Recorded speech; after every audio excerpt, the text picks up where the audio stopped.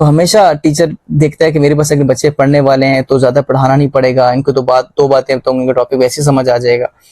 لیکن جو ایک اچھا ٹیچر ہوتا ہے، جو ایک پیورلی جس نے ٹیچنگ کو صرف اور صرف پروفیشن کے طور پہ اس کو نہیں دیکھتا، بلکہ ایک ذمہ داری کے طور پہ دیکھتا ہے، ایک عبادت کے طور پہ دیکھتا ہے، تو اس کی کوشش ہوتی ہے کہ میرے پاس ویک اسٹوڈنٹس ہوں، اور ویک اسٹوڈنٹس پہ محنت کر کے جب ان کو اپلفٹ کیا جائے، ان کو اپ گریڈ کیا جائے، تو اس میں اس کی اسٹیٹکس ہوتی ہیں، اس میں اس کو بڑا مزہ آتا ہے، اور اس میں وہ اپنی ایک سعادت مندی سمجھتا ہے، اور اس کو وہ زیادہ انجوائے کرتے ہیں کمپیریٹیولی.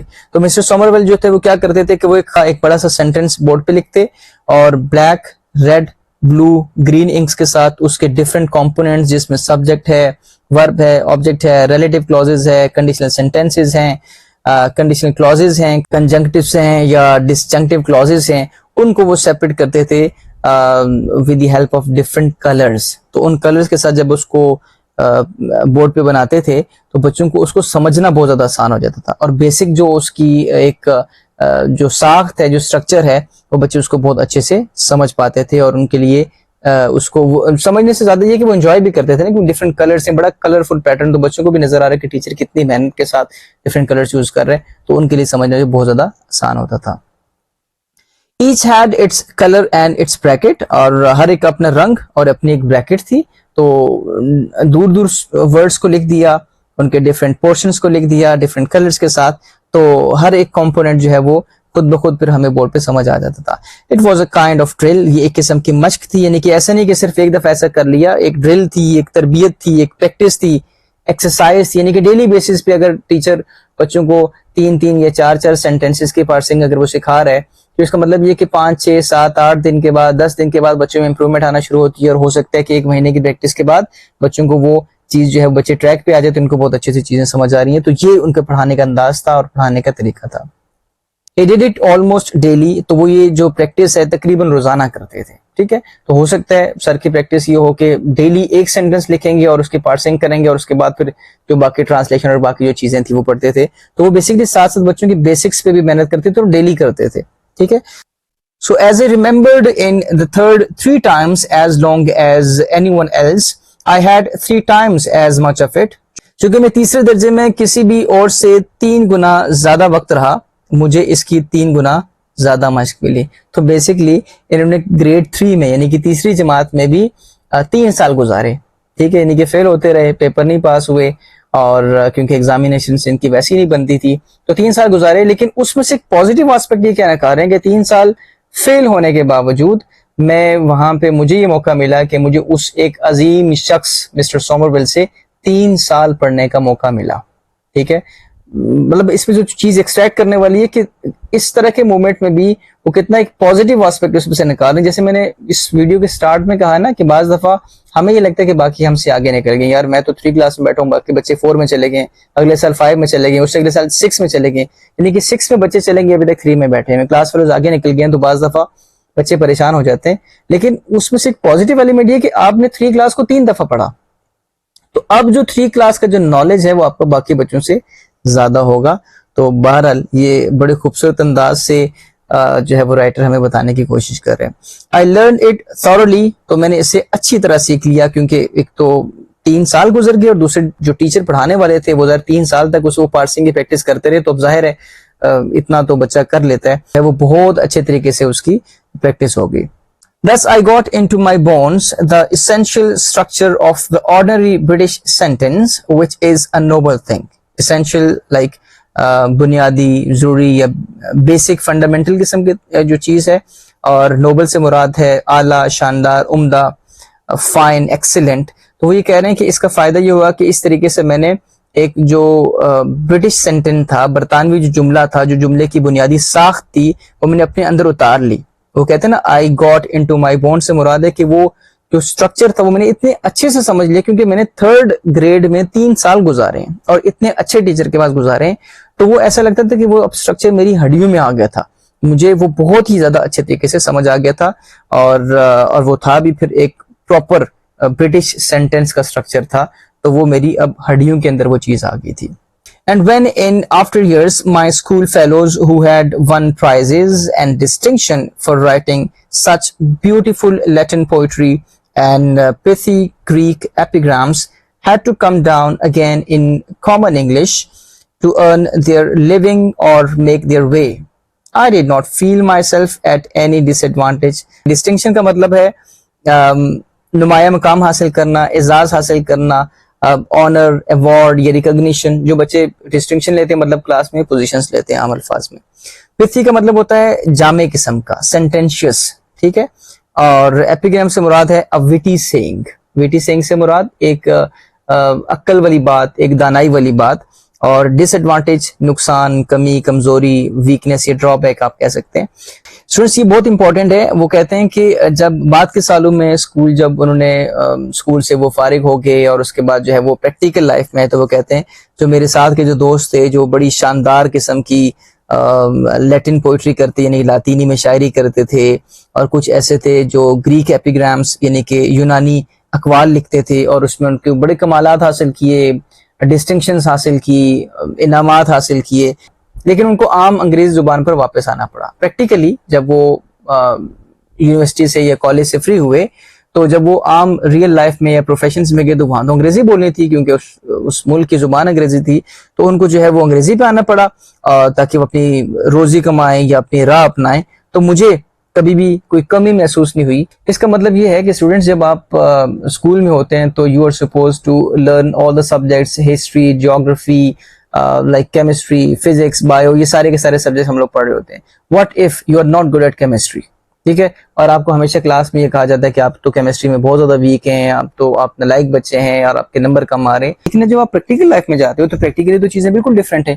اب مجھے نہیں پتا تھا کہ کاسٹک سوڈا کا فارمولا کیا ہے, مجھے نہیں پتا تھا کہ پوٹاش ایلم کا فارمولا کیا ہے, لیکن جب میں پریکٹیکل لائف میں آیا ہوں اور میں نے روزی روٹی کمانا شروع کی ہے تو وہاں کاسٹک سوڈا کا فارمولا نہیں بھی پتا تب بھی چلے گا بھائی.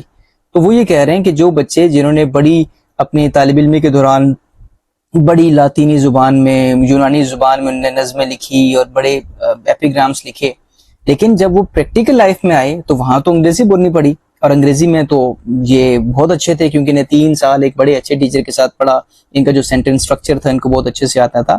تو کہہ رہے ہیں کہ مجھے کبھی بھی کوئی کمی محسوس نہیں ہوئی, میں تو ان سے بہت بہتر تھا پریکٹیکلی, ٹھیک ہے. تو آپ یہ دیکھیں کہ ایک بچہ اگر 70% مارکس لے رہے لیکن اس کی جنرل ایبلٹی اچھی ہے تو ہی از فائن, ٹھیک ہے, وہ معاشرے میں بہت اچھے طریقے سے چل سکتا ہے. اٹس ناٹ جسٹ اباؤٹ کہ جس کے 90 یا 95% مارکس آئیں گے وہی ایک شاندار قسم کا بچہ جو ہے وہ کہلائے گا. کلاس کی حد تک ماننے والی بات ہے, کلاس میں 90% والا فرسٹ ہے اور 80% والا سیکنڈ ہو جائے گا, لیکن پریکٹیکل لائف میں یہ اس سے فرق نہیں پڑتا کہ آپ کے 90 تھے یا 80 تھے یا 70 تھے یا 60 تھے. ہم میں سے کس کو اپنے میٹرک کے مارکس یاد نہیں؟ اگر ہم اگر ایسے ٹیچرز مجھے سن رہے ہیں جو کہ ابھی پڑھا رہے ہیں, 20 سال سے پڑھا رہے ہیں, 10 سال سے پڑھا رہے ہیں, ہمیں بھی نہیں پتا کہ میٹرک میں 7ویں یا 6ٹھی جماعت میں یا 5ویں جماعت میں ہمارے کتنے نمبر ہیں. میٹرک کے شاید یاد ہو کیونکہ ہم نے وہ اپنے سی ویز وغیرہ میں لکھے ہوتے ہیں, 7ویں 6ٹھی کے ہمیں مارکس یاد نہیں ہیں, ٹھیک ہے. تو پریکٹیکل لائف میں آ کے چیزیں جو ہے وہ ٹوٹلی چینج ہو جاتی ہیں. یہ اس کا بیسکلی کنسیپٹ تھا. Naturally I am biased in favour of boys learning English. تو وہ کہتے ہیں قدرتی طور پر میں لڑکوں کی انگریزی سیکھنے کے حق میں جانبدار ہوں. باعث سے مراد ہے کہ میرا اس طرف جھکاؤ ہے, ون سائیڈڈ ہوں, اس سائڈ پہ میں ہوں, ٹھیک ہے. اور یہ کہتے ہیں کہ I would make them all learn English and then I would let the clever ones learn Latin as an honor and Greek as a treat. اور کہتے ہیں کہ میں ان سب کو انگریزی سکھاؤں گا اور پھر میں جو ہوشیار لڑکے ہوں گے ان کو لاطینی بطور اعزاز اور یونانی بطور انعام سیکھنے کو دوں گا. But only thing I would whip them for is not knowing English. وہ کہتے ہیں کہ صرف ایک چیز پر میں نے سزا دوں گا, وہ ہے انگریزی کا نہ جاننا. اگر ہم اس کو اپنے پاکستانی کانٹیکس میں لیں تو سب سے زیادہ فوکس ہونا یہ چاہیے کہ ہم اردو پہ رکھیں, کیونکہ اردو ہماری قومی زبان ہے اور ہمارے لیے ایک فخر کا ایلیمنٹ ہونا چاہیے اردو میں, جو کہ معذرت کے ساتھ نہیں ہے. اردو ہے جس کا نام ہمیں جانتے ہیں داغ سارے جہاں میں دوم ہماری زبان کی ہے, لیکن ایک ایسا ملک اس ملک کی قومی زبان اردو ہے اور اس ملک میں اس کو پریفرنس دی جاتی ہے, اس کو سراہا جاتا ہے, اس کو اچھا سمجھا جاتا ہے. So this was all about the translation of the chapter. I hope کہ آپ کو بہت اچھے سے سمجھ آیا ہوگا. Now moving towards our second portion of this discussion, that is the summary of this chapter. Let's have a look on this slide. میں اس کو ایک دفعہ پڑھ لیتا ہوں اور پھر میں آپ کے ساتھ ڈسکس کرتا ہوں. The author recalls that although he did poorly in school examinations, especially Latin and mathematics, He was placed in the lowest form at Harrow, which boys considered weak were taught only English by Mr. Somervell. This teacher had a unique and colorful system of breaking sentences into parts and made the sentences practice English grammar and analysis every day. Because the author stayed much longer in that class than others, he gained a strong and lasting command of the structure of English sentence. Later, when his classmates who excelled in Latin and Greek had to use plain English for work and life, he did not feel at a disadvantage.